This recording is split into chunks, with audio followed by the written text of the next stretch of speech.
నిర్మల్ జిల్లా ఖానాపూర్ మార్కెట్ యార్డ్లో రాత్రి కురిసిన వర్షానికి ధాన్యం పూర్తిగా తడిసిపోయింది.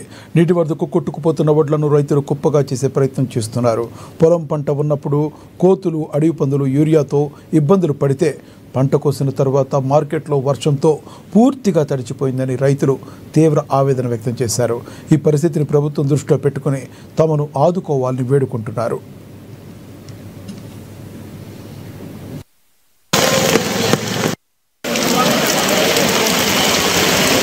ఉన్నప్పుడేమో పందులు, కోతులు అట్లా ఉండే, అప్పుడేమో యూరియా దొరకలేదు. ఇప్పుడేమో మార్కెట్ యార్డ్లకు వస్తే ఈడ మొత్తము గచ్చు కరకలేక కిందికేసి మొత్తం వరదలు పోయి వడ్లన్నీ కొట్టుకపోవడం జరుగుతుంది. నయ్యి అయితే మినిమం చాలా అడ్డు కొట్టుకపోయినాయి. వడ్లు మొత్తం తడిసిపోయినాయి. వర్షం బాగా పడి వడ్లని తడిసిపోయినాయి. బాగా పెద్ద నష్టం జరిగిపోయింది. మరి మమ్మల్ని కొంచెం ఆదుకుంటే బాగుంటుంది. ఇది బాగా వర్షం పడ్డది, మొత్తం వడ్లని కొట్టుకుపోయినాయి. వడ్లు మొత్తం తడిసిపోయినాయి. ఉన్నప్పుడేమో పందులు, కోతులు